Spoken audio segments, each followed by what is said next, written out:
here with that important information, Cheryl Nelson. Cheryl Nelson. Preparedness expert Cheryl Nelson. Fox 5 meteorologist Cheryl Nelson takes a look at these once-in-a-thousand-year weather events.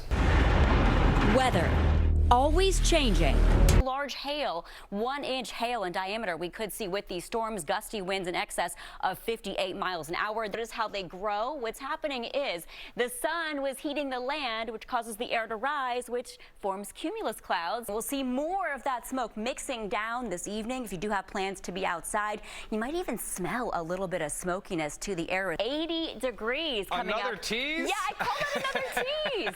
Wish we could have more of these. Yes, no playing hooky though this afternoon, Chris, all right? That's right, yeah. If you disappear, I know where to find you. Yeah, you do. Near Yonkers and Westchester County, and it was really close to the Ramapo fault line, which is right here and runs back through New Jersey. I was sound asleep. Same I did here. not feel it. Moving away from the shore like this, you can see it because it looks like some darker water moving out. Well, thanks to climate change, we have to travel a little bit farther out to look for the whales now. Right whales are on the move looking for food sources, and believe it or not, despite their size, their food is as small as a grain of rice.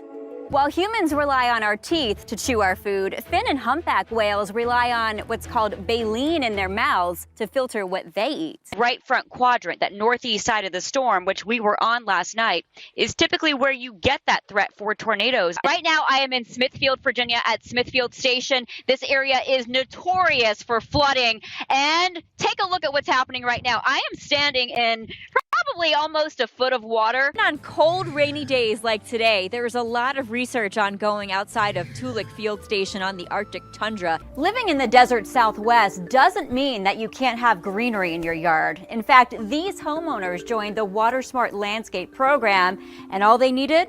Artificial turf and drought-tolerant plants. A lot was riding on the weather forecast on D-Day. I rode on this monoplane today, and even on a nice sunny day, there was turbulence. Technology for self-driving vehicles.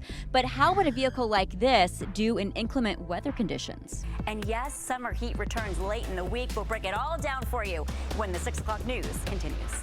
The storm cuts off in the upper levels of the atmosphere, nothing to kick it out of here, and it just sits there and spins.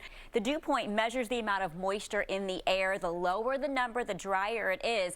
When you see numbers in the teens to around 20, it is very dry outside. It looks more ominous than it actually is. The atmosphere is so dry that a lot of this is called virga. It's falling and evaporating before it reaches the ground. UVB rays, this is about 5% of the rays, and they make it through. They cause sunburn and also most skin cancers.